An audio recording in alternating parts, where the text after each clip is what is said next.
Good morning, everyone, and welcome to this week's edition of Saturday Morning Coffee with Back to Basics Dog Training. For those of you who don't know me, and for those who do, I'm Leon. I'm the trainer here at Back to Basics Dog Training, and each and every week I bring you this live, free dog training question Q&A session. Um, Guys, this is for you, so get your questions going, get them out there. Let me know. As I've said in the last few weeks, we are in the process of revamping the way we do this. Good morning, John. Um, John, have you been getting my emails? I'd love to get you on here. The new format is exactly that. It's going to be a live 15-minute free training session, one-on-one with me help you with the issues your dogs are having. And my goal is to have 2 to 3 guests per week and do 2 or 3 live training sessions. All right, John, I'll text you the information that I'm looking for, and then maybe you can send me an email. Um, I know my email sometimes gets blocked in junk mail and spam mail for some reason, I think because my logo's in there. So I'll text you after the show today with the information that I'm looking for. And if you can get back to me, we can set up a date. What day is good for you to do this live Q&A, free training session? And all I'm asking, guys, good morning, Michelle, Rob, Athena, and Bergen. Um, this new format we're going to do, and I know, Michelle, I think next week. Good morning, Rich and Donna, and I don't know who else is there in the family. So good morning to everybody. Um, this new format we're going to do, guys, it's going to be a lot of fun. We tried it with one customer a few weeks ago. It worked great. I think she's had huge success. So if she pops on, hopefully we'll get some feedback from her.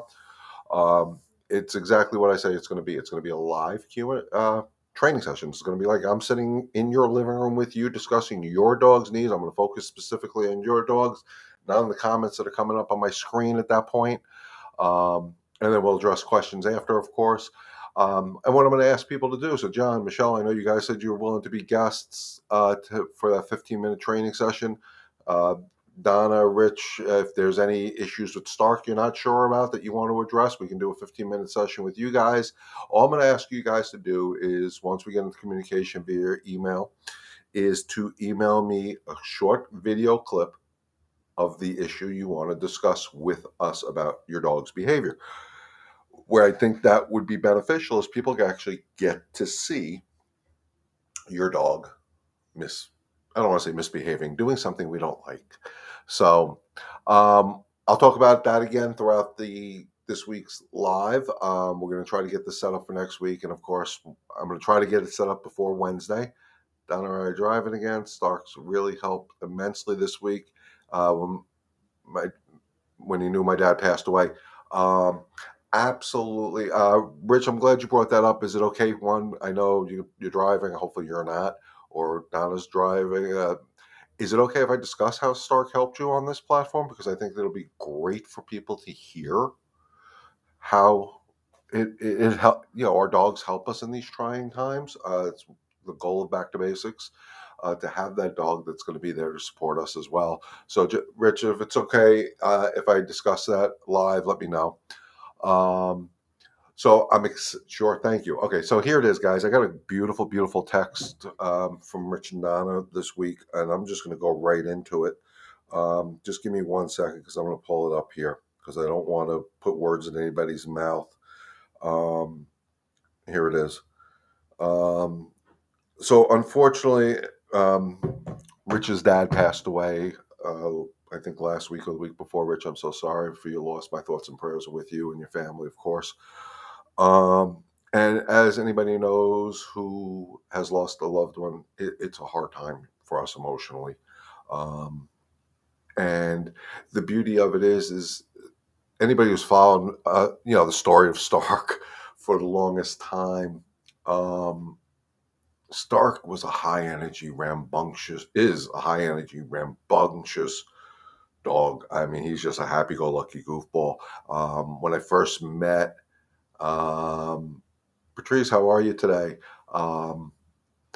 When I first met Richard and Donna and the family, literally they were on that cross street where are we keeping him or are we going to give him back? He's too much for us. And I've had the privilege and pleasure of working with them and really getting Stark to be part of the family. Um, so Rich's dad passed away, and I hate when this thing times out. And I'm going to read some of this to you. Um, Rich has been having a difficult time with the passing of his father, which is normal. Rich's dad was a big help to him and Rich's kids um, during a hard time in Rich's life. Um, but going back to what Stark does, Stark read the energy. Guys, I talk about this all the time, and I'm going to paraphrase this a little bit. Stark read Rich's energy, read the family's energy, and became it was like, from what I'm gathering and my vision in my head on this journey, is that Stark became an emotional support dog because he understood his pack needed him. There's stories in here of their son Brian, who was having a real tough day. Getting Stark, he allowed Stark up in the bed with him. Stark just cuddled with him. Didn't want to play with. Just knew that this wasn't the right time to be being the happy-go-lucky goofball. The family needed him to be different. And he did it on his own, guys. There's no magic in that. There is no training I can provide in the world that I can get a dog to understand that. That's why I talk about energy so much. And Donna, Rich, correct me if I'm wrong. I mean, he just picked this up on his own. He did this because he knew his pack needed him, and it's such a testament to the beauty of the canine world, that the dog Stark knew Brian needed him, Rich needed him, Don needed him, Alex. Everybody needed him to be different than what he was. And when I read this, the text, I'm not going to read the whole thing. It brought tears to my eyes because that's why I do what I do, to keep a dog like Starks. One of the things I told Rich and Donna when I first met them, you don't always get the dog you want; you get the dog you need. And I think Stark just proved that. And it's a beautiful love story. I don't know if that's the right words. Um, they got the dog they needed, the dog that was there. They rescued Stark. They were there for Stark. But when they needed Stark to help rescue them, he was there. And that's that journey, guys, I talk about week in, week out, that we go on with our dogs. And it's beautiful to see. So again, I responded in my text to them. I'm glad I was a small part of this, to help you guys on this. Like I said, the poem Footprints. I'm not familiar with it, so I know you guys are good at this modern technology. Send it to me. I would love to see it. Um, Send it along. Send that thing. But this journey we go on with our dogs. He carried us when we needed it. Absolutely. Um, we rescue the dogs, but it is a two-way street, guys. They rescue us indirectly. And that's what people have to see. That's why I implore people, I beg people, whatever the saying is I want to come up with, because I can't really think of the words right now, to don't give up on these dogs that are not the perfect fit, especially when you deal, well, even if you buy them, but more so when you deal with rescues. Don't worry about their past. Don't worry about, go on the journey with them. Guide them to how you need them to be, and they will do that for you, and they will be there for you in your time of need. Patrice, since you're on, I don't know if you joined me earlier. Let us know how our training did with the situation we had a couple weeks ago that we did live, just so we can let our viewers know. We're definitely going to move forward with this 15-minute free training session that we're talking about. Hopefully next week we'll have at least 2 guests that I can think of. I'm hoping. We're going to go for 3. That's the goal. So we're going to end that story because, we're bringing people down, and we don't want to do that either. But Rich, again, you're here with me. Anything you need, you guys can reach out to me. We're going to talk about some of the summer activities coming up around the country. We talked last week. We touched on starting to desensitize your dogs to the fireworks and the loud noises that we're going to be dealing with come 4th of July. I mean, we're cutting it really close. Today's the 20-something. I don't even know what today's date is, the 25th. So you really only have 9 or 10 days left before the 4th of July. So one thing I will say, if your dog does suffer from the fear or the anxiety because of the fireworks, please get your appointment with your vet now to get the medication you need to help your dog. Don't wait till the 3rd of July. Um, some of these medicines need time to build up in the dog's system to keep them calm. So if you wait till the last minute, you're not helping your dog. Get it. Check your gates, guys. Make sure the gates are secured. If they're out in the yard and somebody lights off an M8, you don't want them to have an escape point. The other thing I always say is check your windows. Dogs get panicked even in the house, and they can try to get out. So, I always say 4th of July, no screens, guys. They can push them over, push them out and get escape. We don't want escape routes. So, get to the vet. If your dog needs anxiety medicine because you haven't had enough time to desensitize them, get to the vet, get the medication you need. Make sure you have something that you can play in the house that's loud, that's not, keep the TV up loud, play music, do something to drown out the outside world. Let's help these dogs get through it. And don't forget, 4th of July lasts a month. So, Patrice says, Maisie is doing so much better on her walks, and at the threshold, she's still reactive with other dogs on the walk.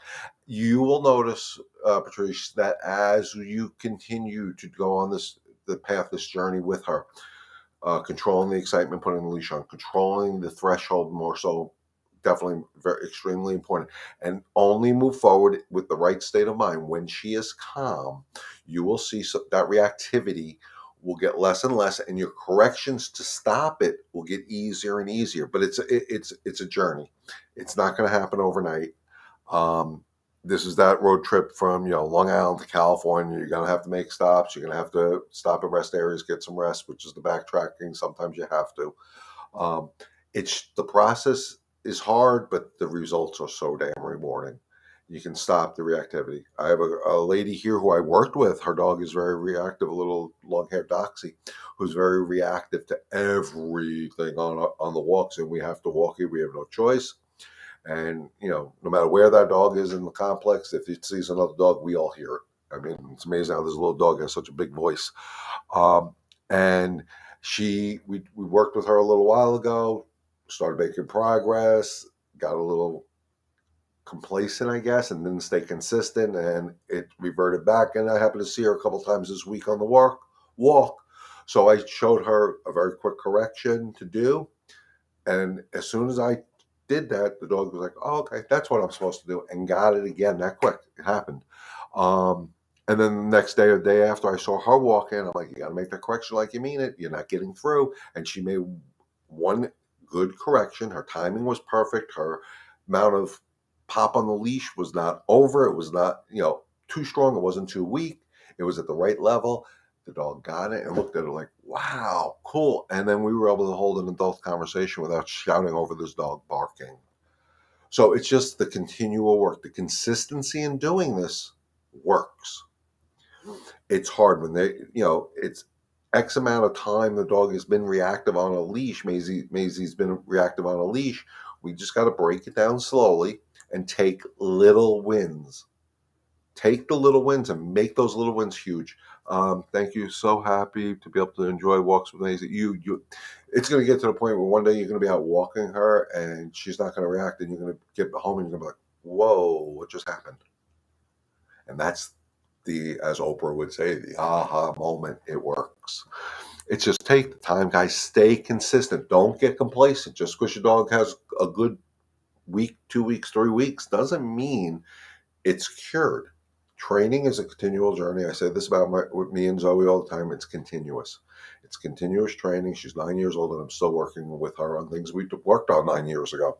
And it's just to reinforce the better behaviors with her. She gets it, but I just keep reinforcing it because I want to stay consistent with her. There are times when I allow her to smell pee, poop, do whatever she wants to do, but there are times where we're doing our walk and it's about the structure of the walk. It's not about going to greet everybody because she thinks every human in this in our complex is here to see her. There are times I don't allow that because I need to be that pack leader that's in control of that situation. So I control the situation. And that could be when she's on leash or off leash. It doesn't make a difference. She understands it. When I say you're allowed to, you're allowed to. When I say you're not, but I reinforce it constantly. And it's a beautiful thing. So we talked about the fireworks. We talked about coming up 4th of July. That's kind of the time is here. So really start desensitizing. Remember, there's ways to desensitize them using what we have available to us. Download the sounds, play it on a speaker, start off at a low volume, let the dog get used to the lower volume, and then slowly increase the volume. Let the dog get used to that. Praise, praise, praise. If you want, use treats, and you desensitize them. There's ways to do it, but it is a process again. The other thing I want to talk about is, people are going to have, since I'm a New Yorker, I'm going to say it this way, barbecues. We're going to have family gatherings. We're going to have people come into our homes, and we're going to have, hopefully some fun this summer. And, I've seen stories on Facebook. I've talked to people about it. When they have these get-togethers, they lock their dogs up in a room in the house so the dog isn't part of the festivities, because the dog may steal food, just be a general pain in the butt, whatever. Start working on it, guys. It's never too late. If your dog is a food thief, and let's face it, we're outside, those tables are a lot lower than they are our kitchen table or our counters. Go outside, have some family dinners outside, put food on the table, be prepared for your dog to try to get it, and then teach them a better way. And it's easier to do that with a leash. So you can have people over, and you're not worried about your dog stealing the food. You're not worried about your dog annoying your guests.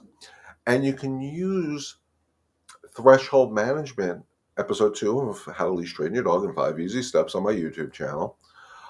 You can use threshold management as a way to teach your dogs how to greet your guests when they come in, so they're not annoying your guests. And you should do that at your front door. Knock on the door. Don't open the door until your dog is calm, so you can invite your guests in. But do it at your gates too, because when we're having these summer cookouts, barbecues, whatever, family gather, a lot of times people pull up, they go right into the backyard, they don't come through the house. So do the same thing at the gate and teach your dog that gate open does not mean they're allowed out. Threshold management, folks, it's important. So your guests can come in and not have to do the shimmy through the gate to make sure the dog doesn't sneak out. It is so important to do that, because if you have people coming over and your gate's that little finicky gate where it may not shut all the way, you want your dog to understand, if that gate is open, you're not allowed to go out. The leash, John, thank you. It's a great comment. The leash really works amazing. Guys, I say this all the time.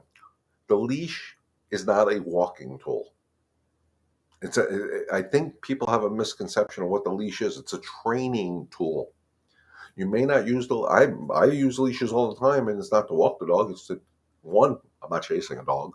One, it's for me to have instant control and access to my dog. So if my dog makes a mistake or an unwanted behavior, I have a way to correct quickly, to get to the point where I don't need the leash to do it. But the leash gives me the access to it, to make this process, this journey, go quicker. And the consistency in how to do it. So again, if we're having a family gathering or friends over, whatever it is, and we're having people in the yard, if you have a pool and the dog barks at people in the pool, you got to teach the dog not to do this. If you have a family gathering and there's a lot of kids there and the kids are running around like kids do, you got to teach your dog that represents calm. It's what you want your dog to do. You have to teach your dog to do. So if you don't want them chasing the kids, running around the yard, doing their job, trying to make sure this all stays, what do you do to guests who are afraid of dogs? Well, if you do the threshold management, okay, so let's talk about that for a second. It's a great question, Patrice. If you have a dog that's overly excited when people come over, one, you want to teach the dog not to be excited when people knock on the door. And again, you need your leash to be able to accomplish this. And somebody knocks on the door, dog's going, and you're going to be, nope, sit, give them something else to do. You should not open the door until your dog is calm. And you should not invite your guests into their calm. And if your dog's on a leash, you can stop it from getting to that person that is afraid of dogs. But if your dog is calm, it should take their edge off too. Most people aren't afraid of a calm dog. They're afraid of an excited dog because they misinterpret the excitement for aggression or whatever, or the dog will jump on them and just to say hi and scratch them, and they're afraid of that motion towards them, whatever it is. But if you keep your dog calm, that should help that person who's afraid of dogs. And I've done it personally with my own dogs for people that are afraid of dogs.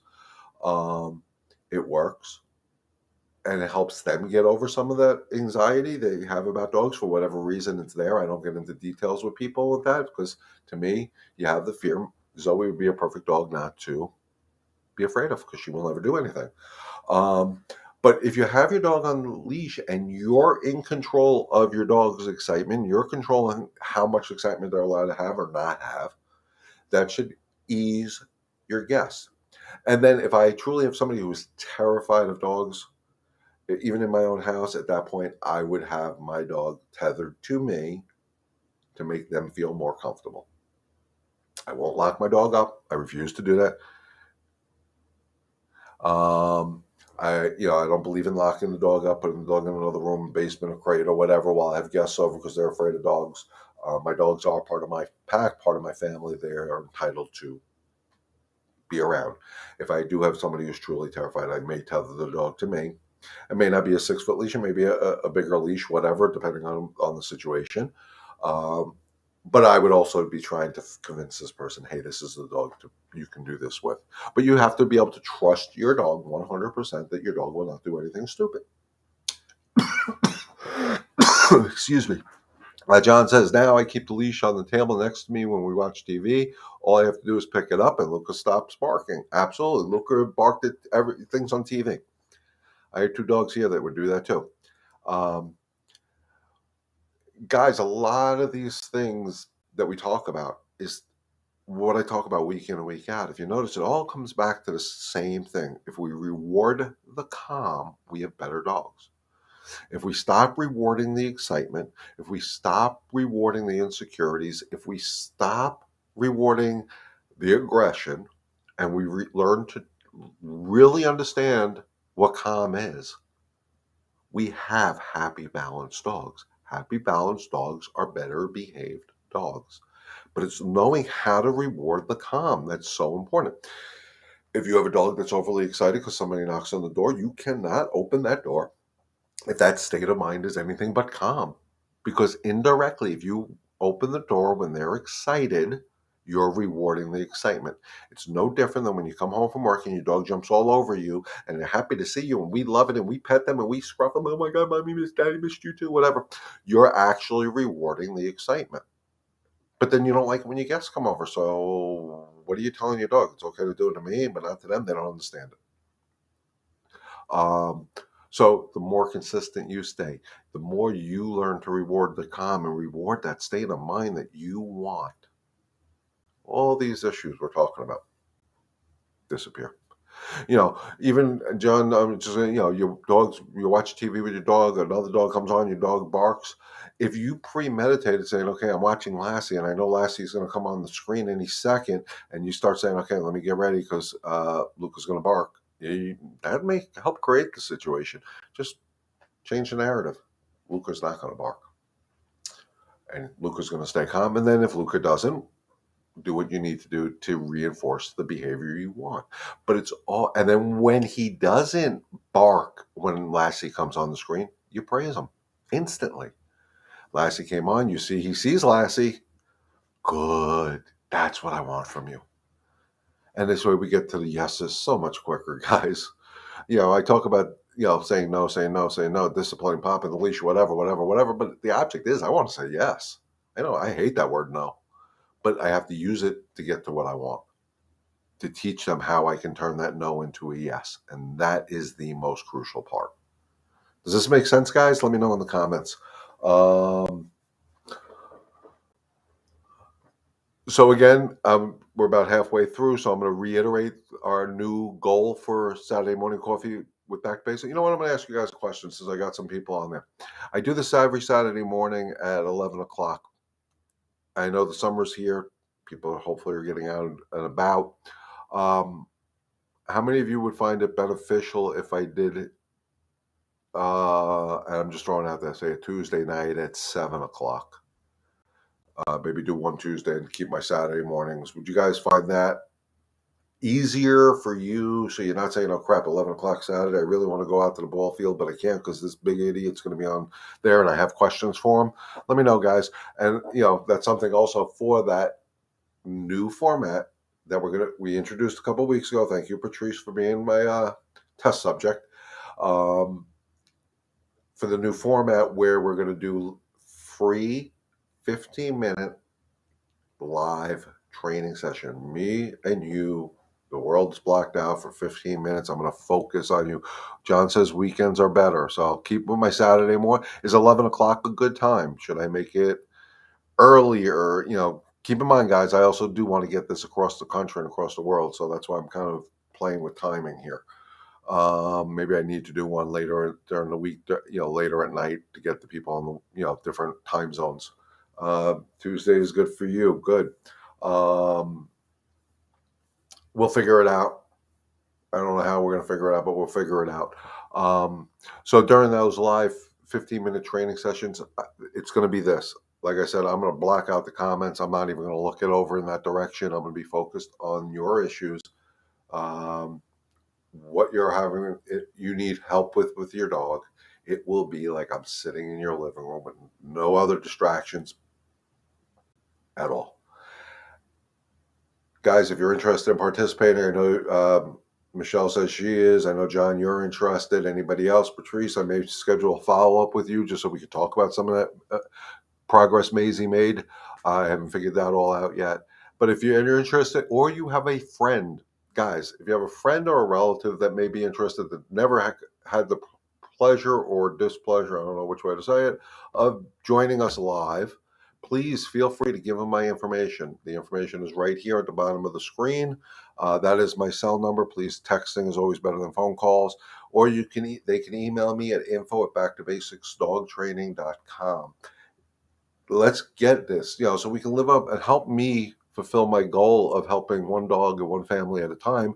I need to get to the people that have the dogs. So some people may not be familiar with Back to Basics dog training. They may not be familiar with my Saturday morning live. The more you guys talk about it with your friends on, in person, of course, and, people are part of Facebook, whoever's on Facebook, and they see people complaining about some of the issues with their dogs. Say, hey, I got this guy, and if you do that little ampersand thing at Back to Basics Dog Training, and look for the logo, which is right behind me, you guys can share that information and say, hey, this guy does a live platform every Saturday morning at 11 o'clock.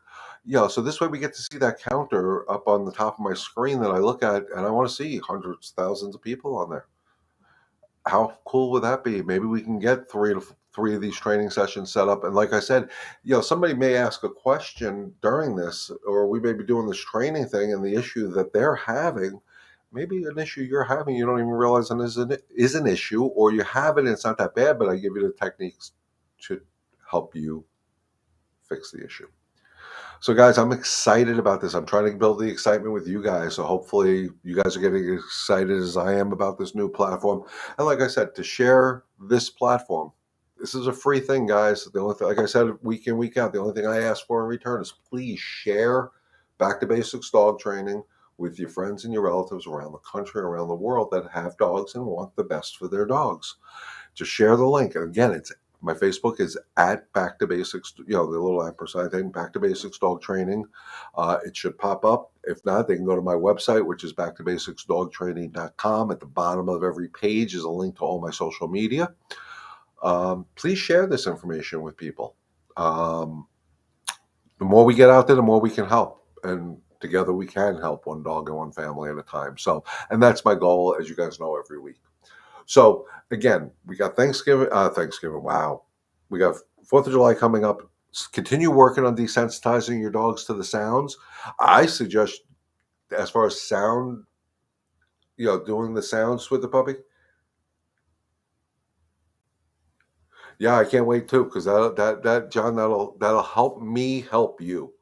So again, once we finish this off, maybe about 15, 20 minutes after I finish this off, I'll shoot you a text.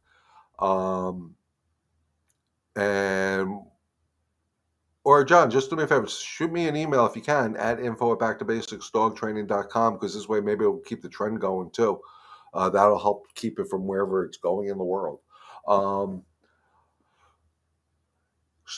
with puppies, guys, you can start. We all know when we deal with puppies, we should play with their paws to get them used to somebody handling their paws so they can get their nails cut. You play with their ears to get them used to the vet doing whatever the heck the vet does. You play with the tail areas to get them used to whatever the vet's going to do back in that area. We do all these things to desensitize our dogs to make it easier for them in their lives. If you have a dog that needs to be constantly brushed, as puppies, we're brushing them. Why? To desensitize them so they can get groomed or whatever. Even with puppies, you should do the sound desensitizing.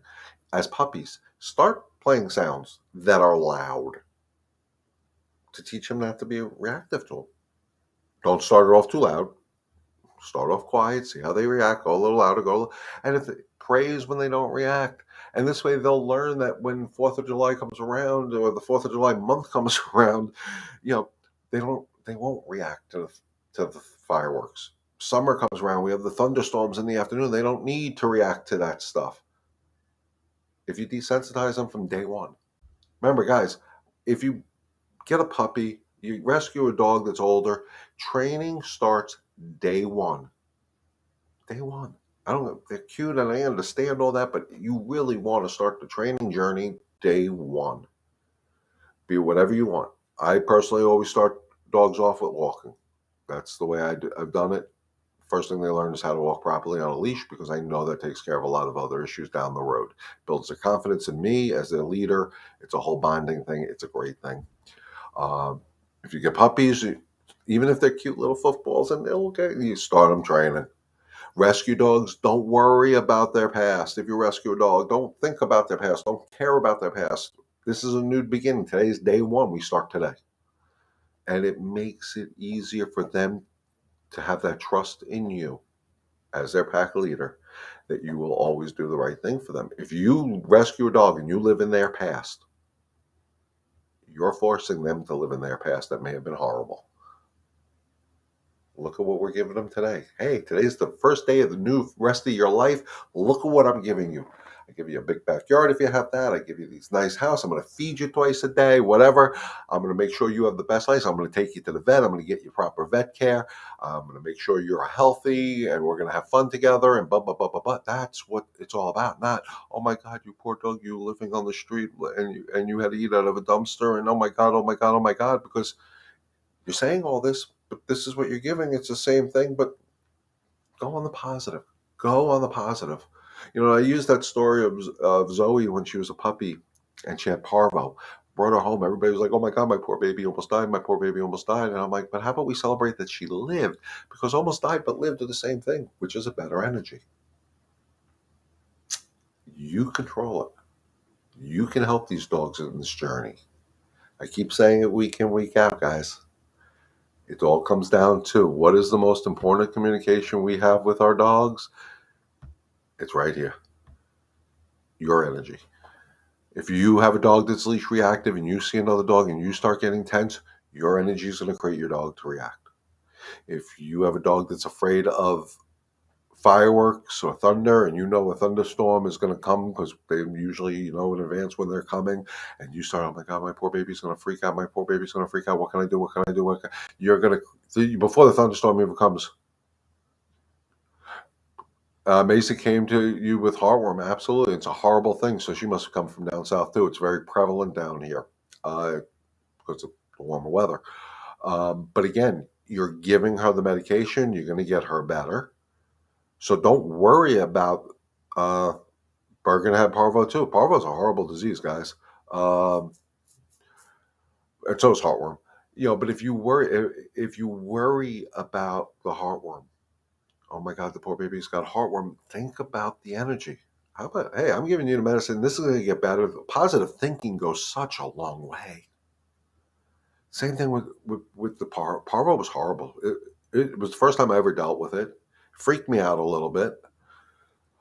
But the energy had to stay consistent for Zoe's sake. Texas, yep. She's all cured now. Beautiful. But you know how many people I've worked with over the years that said, Oh, when I first got her, she had heartworm and she was so bad. She was so skinny, whatever, whatever, whatever. And you're living there, but they're better now. So what do you? I don't. You know what I'm saying, guys? It's a whole different way you want to look at it. Yes, Zoe had parvo, but she lived. Yay! Not she almost died. Maisie had a heartworm. Oh my God, she was so emaciated. No, but look how she is today. Don't worry about the yesterday. You can't fix it anyway, so don't even try it. It's how your attitude, your energy is going to fix the situations or break them.